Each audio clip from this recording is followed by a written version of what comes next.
En línea, invitado especial. Bueno, continuamos aquí en línea, ya tenemos a nuestro invitado especial, el licenciado Aníbal Piña, escritor, y está aquí con nosotros porque vamos a hablar de un tema y de la puesta en circulación de su libro en el día de hoy. Bienvenido en línea. Giovanni Almanzar, muchas gracias por darnos la oportunidad. Tony de León, mi hermano, mi compañero de toda la vida. Gracias. Odalis Fernández, quien ha hecho una introducción ahí magistral del tema que queremos nosotros conversar, y es que precisamente este viernes 31 tenemos la puesta en circulación de nuestro libro Confesiones de un político estoico. Eso va a ser en la Universidad del Caribe a las 5:30 de la tarde en el salón del cuarto piso de dicha universidad, de manera que aprovechamos la ocasión para invitarlos a ustedes y a todo el pueblo dominicano que nos acompañe en este evento que promete ser una propuesta muy interesante, innovadora, con un tema que en definitiva puede agregar valor a toda la actividad política, social, económica, religiosa de la República Dominicana. Bueno, Aníbal, realmente queremos de entrada felicitarte porque realmente eres una persona joven, que ha trillado un gran camino, al igual que tú. Te conozco, ¿verdad? Porque nacimos en el mismo lugar, nos criamos juntos y venimos trillando ese camino. Y yo quiero preguntarte, Aníbal, ¿te has remontado prácticamente digamos que al tercer siglo antes de Jesucristo, a buscar una palabra como para traerla acá ahora, estoico, partiendo de lo que es la filosofía de ese entonces, ¿verdad?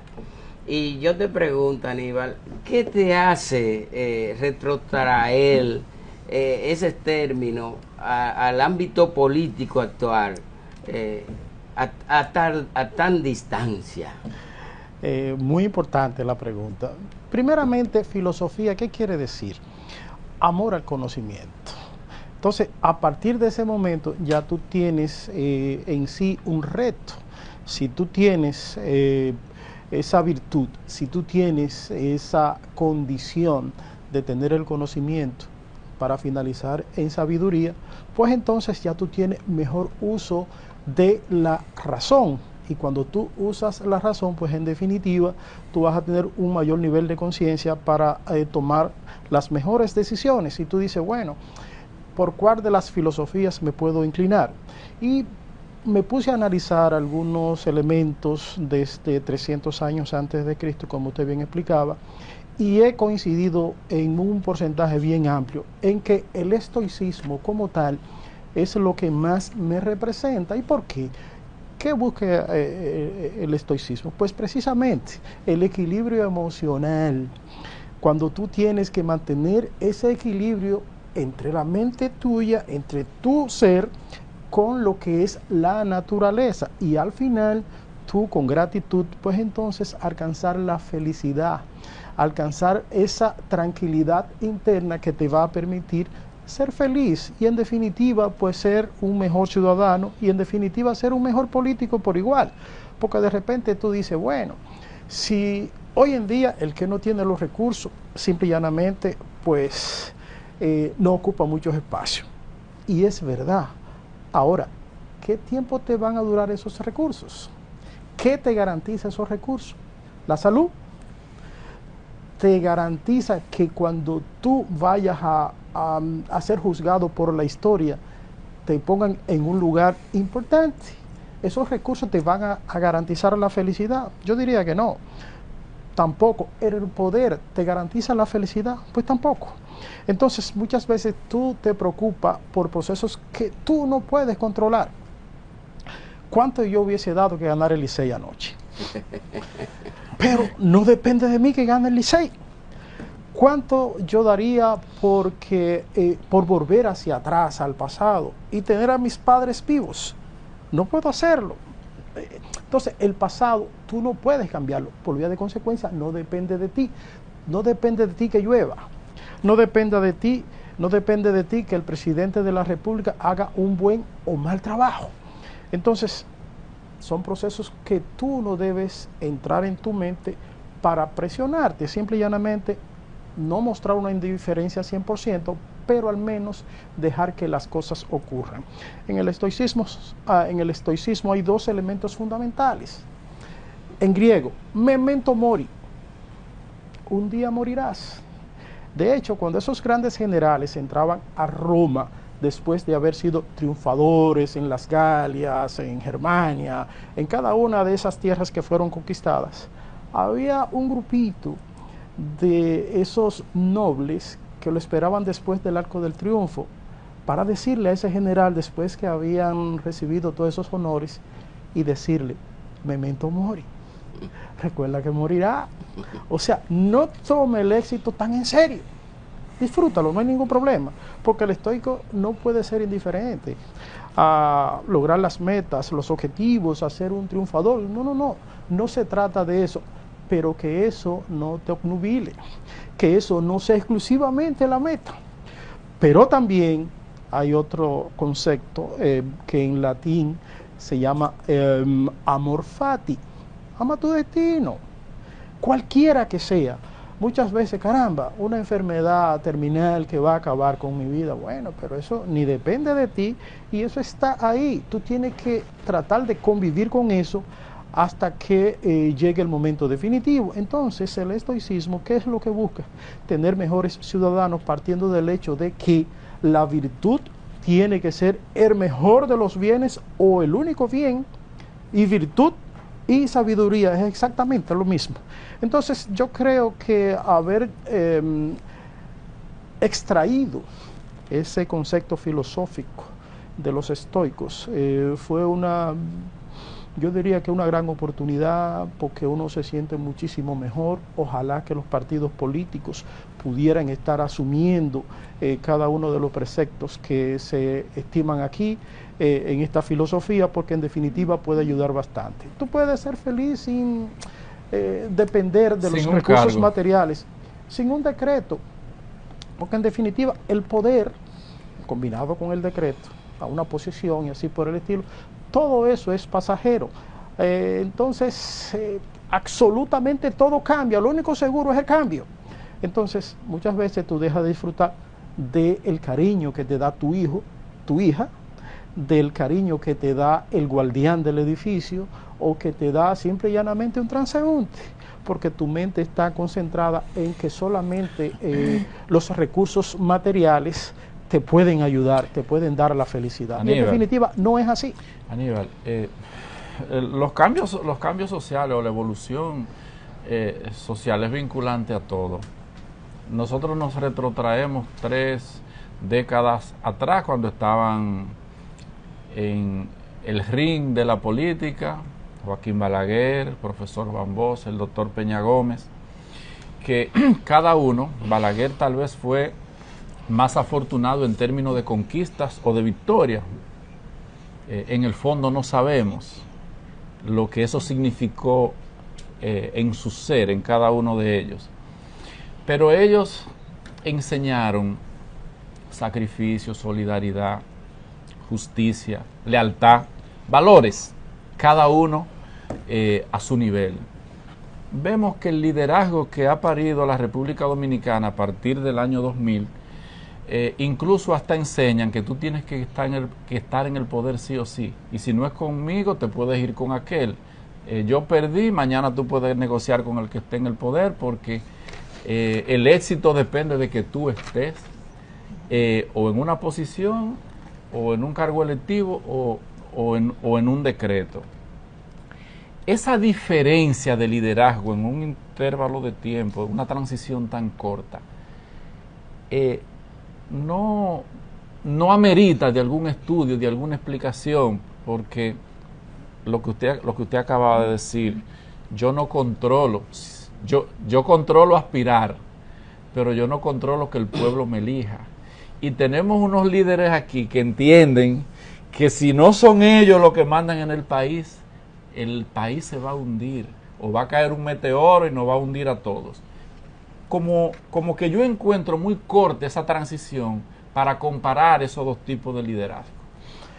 Tienes mucha razón, Odalis. Sobre todo que yo siento que el liderazgo actual está lleno de muchas emociones. Entienden que los likes, los views, son la meta, son los objetivos, y en definitiva eso no lleva a nada bueno. No es que esté en contra de las redes sociales, todo lo contrario. Es importante para que sea un soporte de esa tranquilidad, ese equilibrio emocional que tú tienes a lo interno. Entonces, un buen partido político tiene que tener buenos representantes que en definitiva busquen el bien común, como decía Marco Aurelio. Lo que conviene a la colmena, conviene a la abeja. Ahora, lo que no conviene a la colmena, no conviene a la abeja. Entonces, en definitiva, ¿quién controla la agenda de las redes sociales? Yo no sé. Y si ustedes, que tienen más experiencia que yo, sientan aquí a muchos de los líderes contemporáneos y le preguntan, ¿quién controla las redes sociales? Me imagino que tampoco lo van a saber. Eso es una agenda que tú dices, bueno, en Davos pudiera ser, en Berlín, en cualquier otro país del mundo. Tú no sabes absolutamente. Ahora, el pueblo dominicano, basándonos ya aquí a lo que es nuestra tierra, pudiera estar esperando otras cosas. Pudiera estar esperando, por ejemplo, nosotros, y Tony sabe de qué voy a hablar ahora, en el municipio de Boichío, nosotros nos criamos con una sociedad que practicaba una filosofía que le llamaban el convite o la sociedad. ¿Qué implicaba eso? Que se reunían los agricultores, formaban un equipo multidisciplinario en el que por semana se iban dividiendo la preparación de los terrenos, iban en conjunto, iban unidos y en definitiva completaban todos los procesos hasta no solamente preparar el terreno, sembrarla, darle mantenimiento, sino también cosecharla sin ningún pago para ninguno de los involucrados. Al final, el año terminaba con números positivos. ¿Por qué? Porque existía esa mancomunidad, ese cooperativismo comunitario que le permitía a ellos, pues en definitiva, ser resilientes, ser competitivos y financieramente también tener mayor nivel de ganancia. Eso es así. Aníbal, perdóname que te interrumpa ahí porque él está hablando de los convites, así se llamaba eso, convites. Es decir que ahí, por ejemplo, hasta la comida la patrocinaba el equipo. Claro. Ahí nadie compraba nada, todo el mundo era una hermandad. Y eso está muy bien. Aníbal, yo quiero entrar en algunas frases que me han llamado la atención respecto al libro que tú has escrito con mucho esmero. Gracias. Y que hace referencia a uno de los padres de la patria. Y voy a tomar solamente 3 frases, a ver en qué te inspira, Aníbal, a hacerla. Decía Juan Pablo Duarte, vivir sin patria es lo mismo que vivir sin honor. Nuestra patria ha de ser libre e independiente de toda potencia extranjera, o se hunde la isla. Mientras no escarmienten a los traidores, como se debe, los buenos y verdaderos dominicanos seremos siempre víctimas de sus maquinaciones. Traigo esto a colación porque me chocan con respecto a lo que estamos viviendo hoy, que tú lo expones aquí en tu libro. Entonces me gustaría saber tu opinión, Aníbal. Tenemos que primero remontarnos a lo que pasó Juan Pablo Duarte, quien es el que inspira esa revolución que permitió la independencia de la República Dominicana y la creación de la República, producto de esa experiencia que él pudo tener viajando a Nueva York, a Barcelona, a otros países de Europa. Y su padre, que es de origen español, pues tenía una muy buena posición económica en el país, tenía unos negocios importantes de ferretería y otros temas ligados a la parte naviera, pues justamente al lado del río Sama.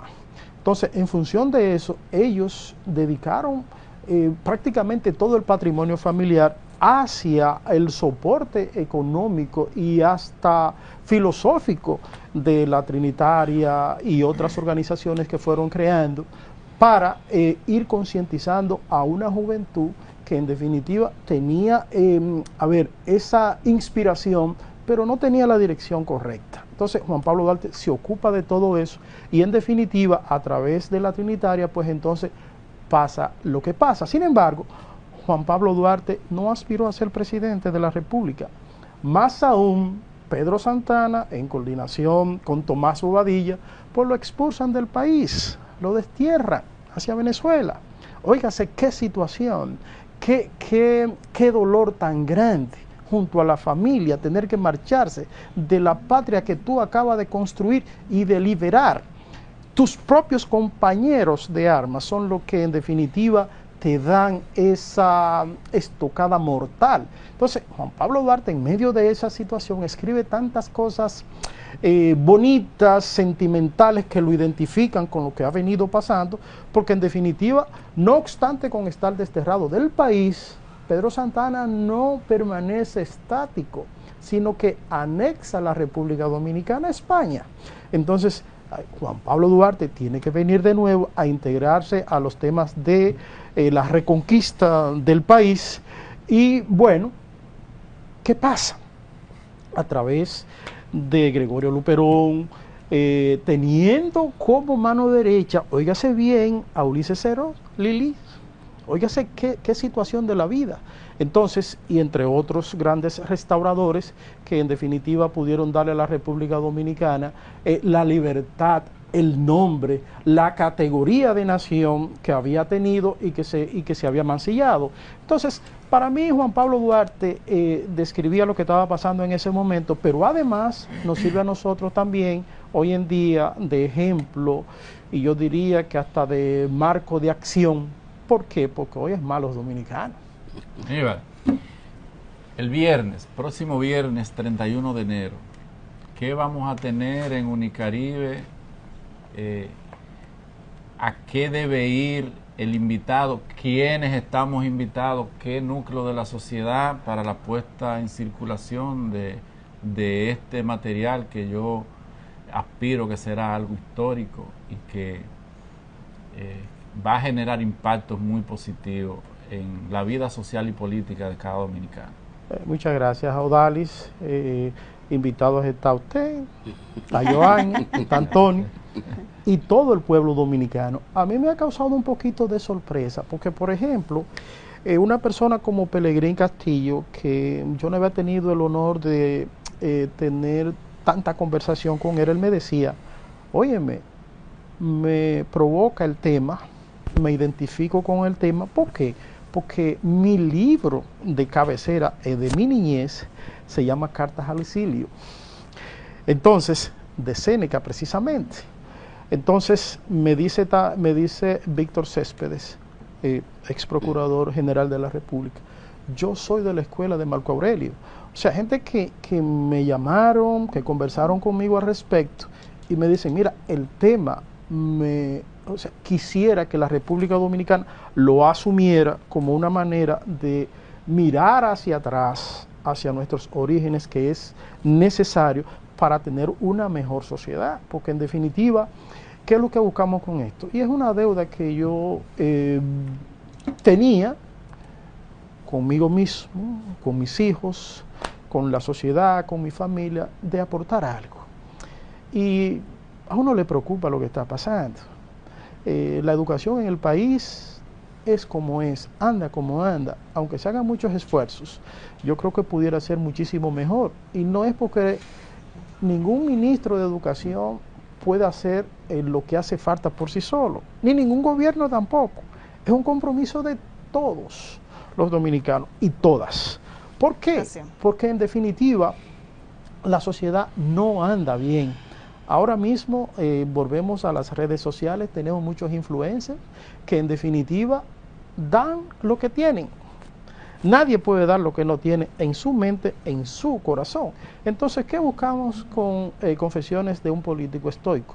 Justamente dar respuesta a una preocupación que es de mucha gente. Yo diría que de la mayoría de la población dominicana. Y en este libro podemos encontrar muchas recomendaciones que pueden ayudar a ser mejor político, mejor ciudadano.